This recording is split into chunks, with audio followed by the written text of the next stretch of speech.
I want you to think about the last time you were having a conversation in a foreign language and you knew exactly what you wanted to say, but you just couldn't find the words to say it. You're standing there, your brain frantically searching through all the vocabulary you've learned, but you just can't put your finger on the word you need.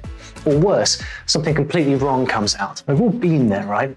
But here's the thing, the problem isn't that you don't know enough words. You probably know hundreds or thousands of words in your new language. The problem is that you're learning vocabulary in a way that makes it impossible to actually use it when you need it most. Most people think vocabulary is about memorization. Get more words in your head, get better at the language. But that's like stuffing books into a library without any organization system. They're there, but good luck finding anything when you need it. So here's what we're going to do. I'm going to give you 5 ways to learn vocabulary that actually helps you in the moment when you're trying to communicate. Not just recognize words, but recall them instantly under pressure. And by the end of this video, you'll never think about vocabulary learning quite the same way again. So here's the thing, we all know that we need vocabulary when you're in a conversation in a foreign language and you know exactly what you want to say.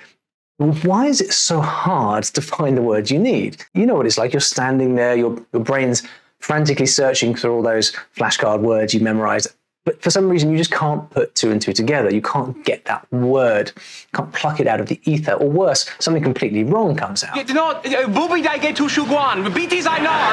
Something happened to me recently on a trip to Poland. I went to Poznan for a few days, speaking exactly 0 Polish, and the moment I walked into shops and couldn't even respond to their basic greetings, I could see it immediately in their eyes, like, oh, it's another tourist who couldn't be bothered. But here's what really got me thinking, what if I had learned just hello and thank you? Just those 2 words might have completely changed how people saw me, not as someone who couldn't be bothered, like yet another tourist, but as someone who had at least made an effort. Whether you're trying to order food without pointing at pictures like a caveman, or you want to actually understand what your favorite Netflix show is saying without subtitles, or you just want to stop feeling like an idiot when you can't remember how to say, I'm running late. We've all been there. The problem isn't that we don't know words. The problem is that we're memorizing words instead of learning how to actually use them when we need them. All those hours spent drilling flashcards, none of it helps you in the moment when you're actually trying to communicate, unless something else also happens. So let me show you what actually works. So the first method is all about high quality inputs. Now, what do I mean by high quality inputs? We don't actually need to obsess over which words we should learn. We don't need to choose the words that we want to learn. You know that feeling when you're staring at a list of words thinking, okay, here are 100 words I need to memorize.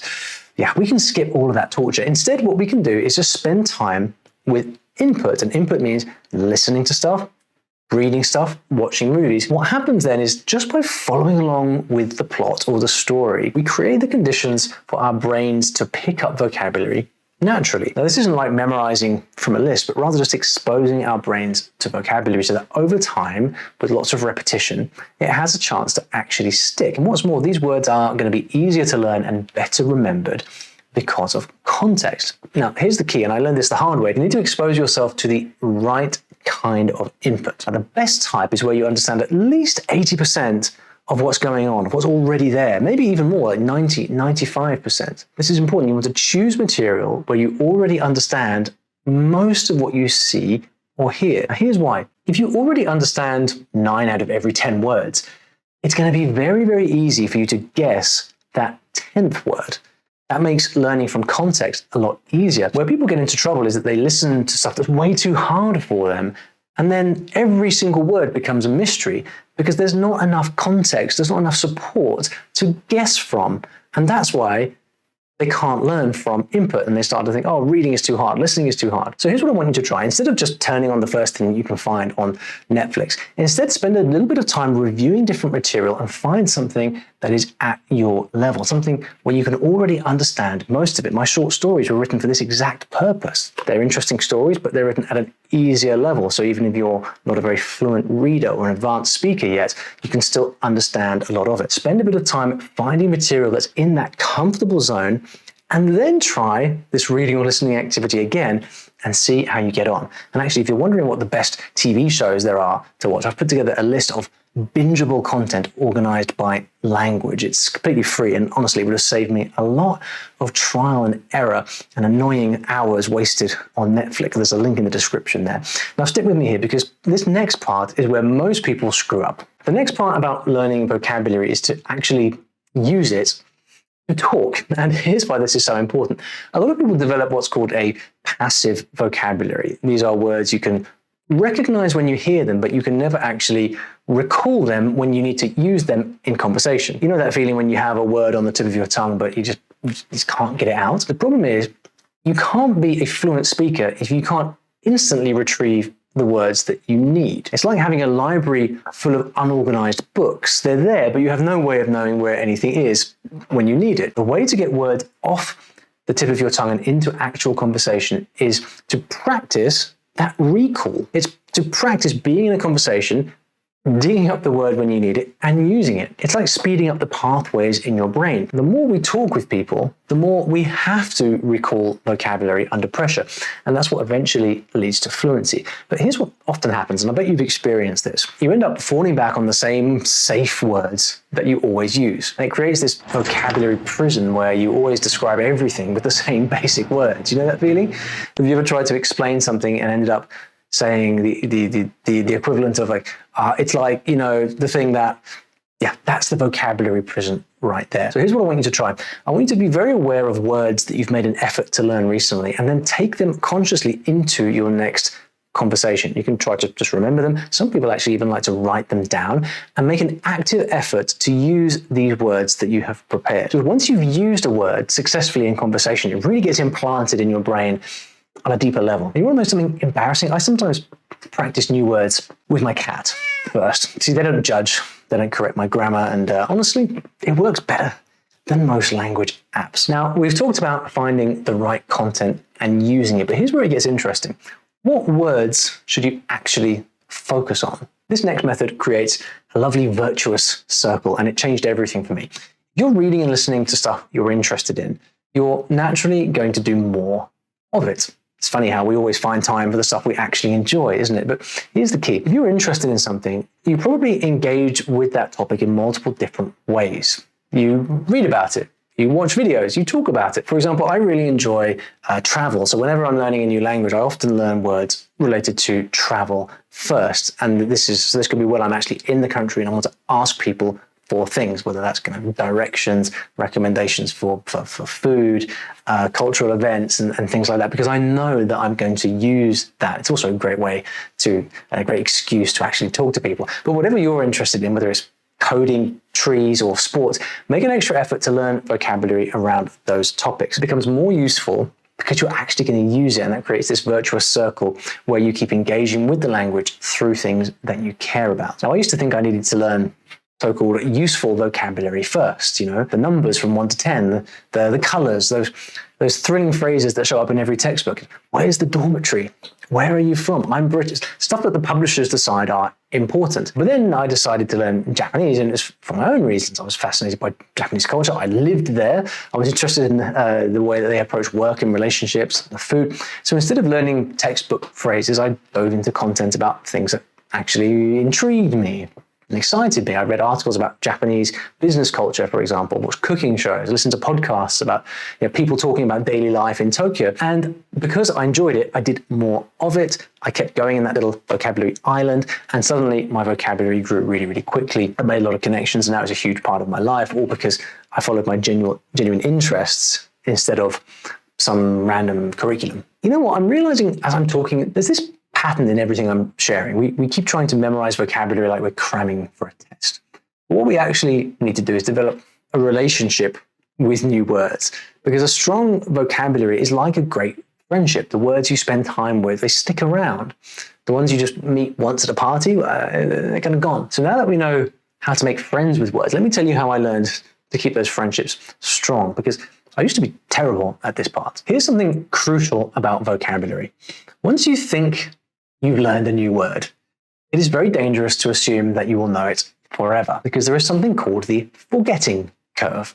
It's a curve that goes out into time where, guess what? We forget stuff. And this is why I want to introduce you to something called vocabulary islands. This is a concept I first heard from my friend Richard. Now, here's the concept. Instead of learning random vocabulary from different topics each time, you intentionally spend time reading and listening to stuff around specific topics.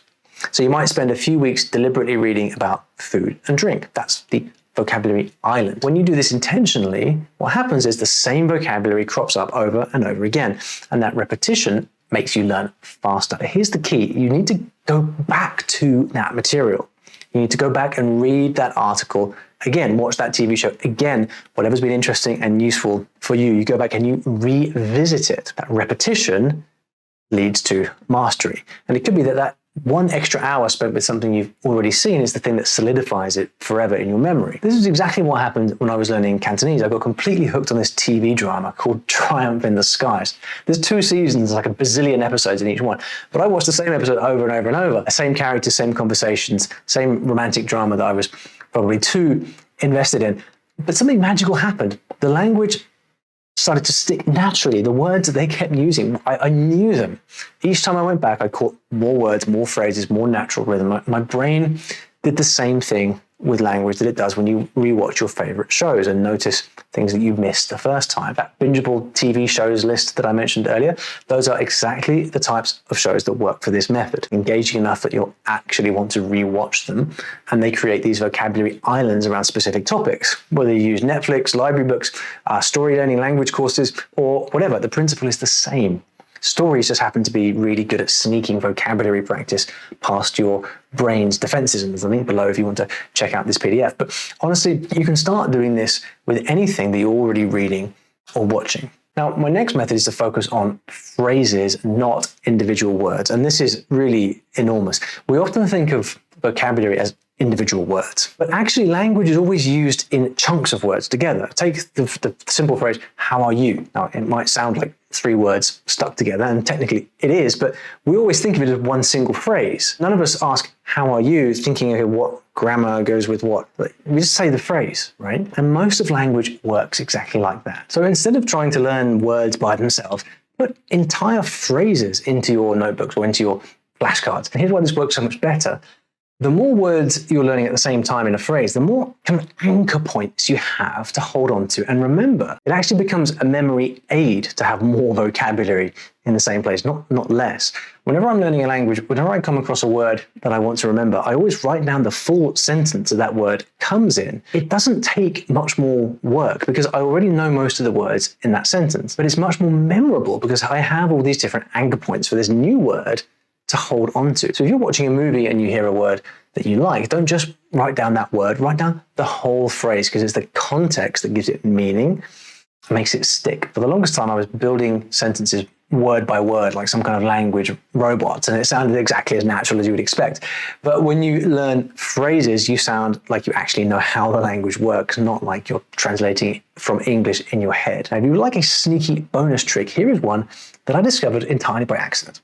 A few years ago, I started reviewing new vocabulary right before I went to bed. This was not because I'm some super disciplined person, but it's because I was procrastinating going to sleep. It turns out your brain actually files away vocabulary for safekeeping while you sleep. So just spend 2 minutes before bed looking at phrases you learned that day with no pressure, no stress, just like saying goodnight to your vocabulary friends, and you will find that it stays in your memory a lot better than you might think. Some days, you will forget words you were sure that you knew. Some days you'll feel like giving up altogether. I still have those days all the time. But instead of feeling like I was failing at some system, I started feeling like I was actually learning a language, building a real relationship with it instead of just cramming for a test. And this makes all the messy, imperfect, embarrassing moments worth it. So there you have it. Find content that challenges you just enough. Talk about what interests you, review the content you actually want to revisit, and focus on how words actually work together in real life. Remember this, the goal is not to never forget words. It's to build a relationship with the language that's strong enough to handle forgetting and relearning and making mistakes. And now that you've got a solid method for learning vocabulary, check out this video where I break down the very best kept secret about studying grammar. Spoiler alert, you don't actually have to study anything. Go check it out right now.